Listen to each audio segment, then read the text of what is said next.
Hello friends, welcome back to my YouTube channel Sinha's garden and blogs. Friends, कैसे हैं आप सभी लोग?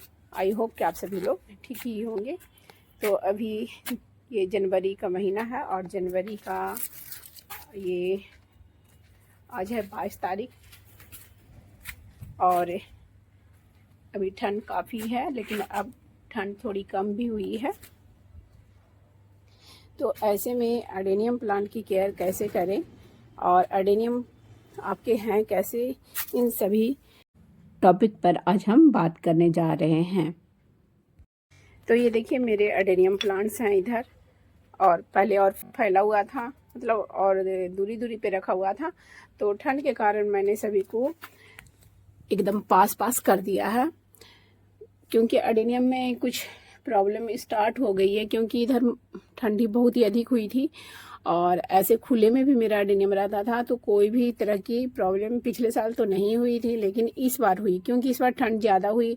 धूप बीच में बिल्कुल नहीं हो रही थी, कुहासे लग रहे थे, बहुत ज़्यादा फॉगी वेदर हो रहा था। तो प्रॉब्लम क्या हुए हैं और उसका सॉल्यूशन क्या है और अब हम अडेनियम की केयर कैसे करें, सभी बात मैं आप लोगों को बताने जा रही हूँ। तो सबसे पहले तो बात करते हैं कि प्रॉब्लम क्या हुई है। ये देखिए, इस तरह से इसके स्टेम में रॉट हो रहे हैं। ये देखिए, यहाँ पे भी देखिए, और एक जगह यहाँ इसमें भी रॉट है। तो कुछ कुछ ज़्यादा में नहीं हुए हैं, एक दो प्लांट में रॉट हुए हैं, और इसमें एक स्टेम वहाँ पे रॉट है, रॉट हो गया है।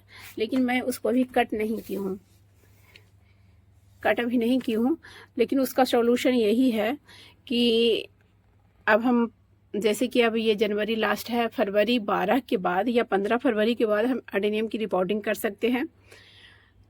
तो ऐसे में अब हम अडेनियम को निकाल भी सकते हैं। जिसमें भी प्रॉब्लम हो रही है उस प्लांट को अब बाहर निकाल लें मिट्टी से, और उसकी मिट्टी को पूरी तरह से साफ कर कर उसको हैंग कर दें, या तो पेपर लपेट कर उसको पेपर के ऊपर रख दें।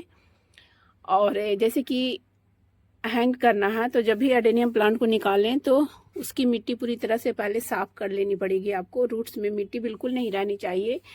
अगर मिट्टी रहती है तो उसको धोकर साफ कर लें, सुखा लें, पानी सूख जानी चाहिए, और उसके बाद फंजीसाइड्स का लेप लगाकर पूरी अच्छी तरह से फंजीसाइड्स का लेप लगा कर रखें। और अगर मिट्टी पूरी तरह से ऐसे ही निकल जा रही है तो उसे धोएं नहीं, ऐसे ही मिट्टी साफ कर कर फंजीसाइड्स लगा सकते हैं और ऐसे ही हैंग कर दें या पेपर में लपेट कर रख दें। थोड़ा उसका जो मॉइस्चर है वो सूखने दें उसके बाद। तो मैं तो उसको हैंग नहीं कर रही हूँ। हैंग करने के लिए उसको ऐसा स्पेस चाहिए जहाँ पे खिड़की वगैरह हो, वेंटिलेशन हो। ऐसे नहीं कि किसी बंद कमरे में उसको हैंग कर दिए, तो उस तरह की स्पेस नहीं है, इसलिए मैं निकाल नहीं रही हूँ। लेकिन जहाँ पे भी रॉटिंग हो गई है उस पर मेरी नज़र है। अगर रॉटिंग उससे बढ़ रही होगी तो मैं उसको कट कर दूँगी। उसका सॉल्यूशन भी यही है कि उसको कट कर दें और उसमें फंजीसाइड्स लगा दें, या उसके ऊपर नेल पॉलिश वगैरह लगा दें, या मोम से उसको पैक कर दें, मतलब मोम लगा दें। लेकिन उसको अगर आप कट करते हैं तो उसके बाद उस प्लांट में पानी तो बिल्कुल नहीं देना होगा, और कटे हुए पार्ट्स के ऊपर भी पानी बिल्कुल नहीं पड़ना चाहिए। उसको खुले में भी फिर नहीं रखें, ओस में नहीं रखें बिल्कुल से। लेकिन उस प्लांट को धूप लगनी चाहिए। अगर मिट्टी में ही लगी हुई है तो, और अगर उसको मिट्टी से बाहर निकाल लेते हैं हम, तो उसको हैंग कर दें, तो उसको धूप में नहीं रखें। तो ये तो बात हो गई कि जिस प्लांट में स्टेम रॉट हुए थे उसके बारे में, और ऐसे अभी केयर कैसे करनी चाहिए। ये जनवरी अब लगभग एंड ही होने वाला है और फरवरी स्टार्ट होने वाला है, तो ऐसे में अडेनियम प्लांट की केयर कैसे करनी चाहिए। जनवरी एंड का महीना जो होता है अडेनियम्स के लिए बहुत ही डिफ़िकल्ट समय होता है, क्योंकि इस समय बहुत जगह बहुत ही ठंड रहते हैं, खास करके उत्तर भारत में। और ऊपर से बारिश का भी अलर्ट है, कभी भी बारिश भी हो सकती है। तो बारिश से तो अडेनियम प्लांट को ठंड में बचाएंगे तो ज़्यादा अच्छा होगा। बारिश से बचाना ही चाहिए, नहीं तो बड़ा बड़ा प्लांट भी ख़राब हो सकता है। जैसे कि देख ही रहे होंगे कि कुछ कुछ प्लांट्स के स्टेम रॉट हो गए हैं, जबकि बारिश भी नहीं हुई थी, लेकिन बहुत ही ज़्यादा ओस गिरे थे, फॉगी वेदर बहुत ही ज़्यादा हुआ था, जिसके कारण इसमें रॉट हुए। प्लस हो सकता है किसी ने पानी दे दिया होगा, क्योंकि कभी कभी ऐसा होता है कि ज़्यादा सूख जाता है तो कोई कोई पानी दे देते हैं, और ऊपर भी पानी स्टेम्स के ऊपर भी पड़ जाता है, इसलिए स्टेम के ऊपर भी पानी देना नहीं चाहिए ठंड में, मतलब प्लांट के ऊपर पानी नहीं पड़ना चाहिए।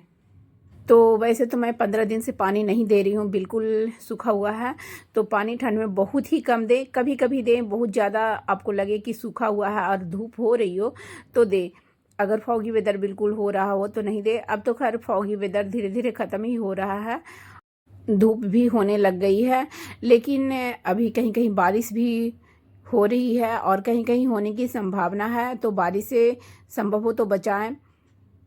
तो मेरे यहाँ तो अगर बारिश होगी तो मैं ऊपर पॉलीथीन वगैरह डाल दूँगी, बांध दूँगी। यहाँ पे है बांधने का जगह, क्योंकि बारिश से मुझे प्लांट को बचाना है। ऐसे ही इसमें रॉट हो गया है, जिसमें थोड़ा भी रॉट है उसको तो बिल्कुल ही बचाना है, नहीं तो वो प्लांट बहुत ही तेज़ी से बारिश के पानी से सड़ने लग जाएगा। उस पर पानी पड़ेगा तो बहुत ही जल्दी से वो सड़ने लग जाएगा। और उसके बाद जो ये ड्राई लिप्स वगैरह हैं उन्हें आप हटाते रहें। पॉट में भी जो ड्राई लिप्स वगैरह पड़े हुए हैं उन्हें भी अब हटाते रहें, ताकि प्लांट्स को धूप लगे, क्योंकि अब धूप होने लग गई है, धूप अच्छी हो रही है। इसलिए प्लांट अब धीरे धीरे डोरमेंसी से बाहर आना स्टार्ट करेगा। लेकिन अभी का जो वेदर है वो अभी गया नहीं है। ठंड कभी तेज़ हो जा रही है, कभी कम हो जा रही है और कभी बारिश की भी संभावना है। तो अभी जनवरी के एंड से लेकर फरवरी के फर्स्ट वीक तक प्लांट को ठंड से बचा कर रखें। तो ड्राई लिप्स वगैरह मैं साफ़ ही करने आई थी, तभी मैंने देखा कि इसमें रॉट हुआ है।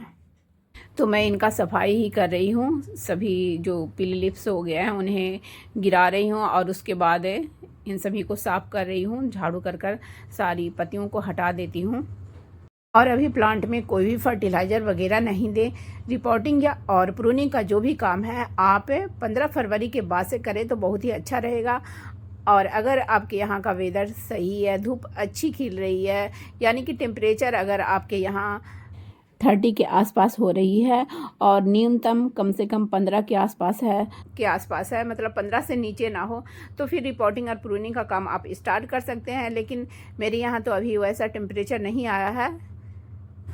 मैं तो अडेनियम का रिपोर्टिंग प्रूनिंग का काम 10 फरवरी के बाद से स्टार्ट करूँगी, क्योंकि 10 फरवरी से समय अच्छा हो जाएगा। तब तक 10 फरवरी से प्लांट निकालना स्टार्ट करूँगी और 15 फरवरी के आसपास से कुछ प्लांट की रिपोर्टिंग वगैरह शुरू कर दूँगी। ग्राफ्टिंग की बात करें तो ग्राफ्टिंग भी आप उसी समय करें। 15 फरवरी के बाद से ग्राफ्टिंग स्टार्ट करें या 10 फरवरी के बाद भी कर सकते हैं अगर अच्छा समय है। ज़्यादा ठंड में ग्राफ्टिंग भी ख़राब हो जाती है, तो पहले नहीं करें।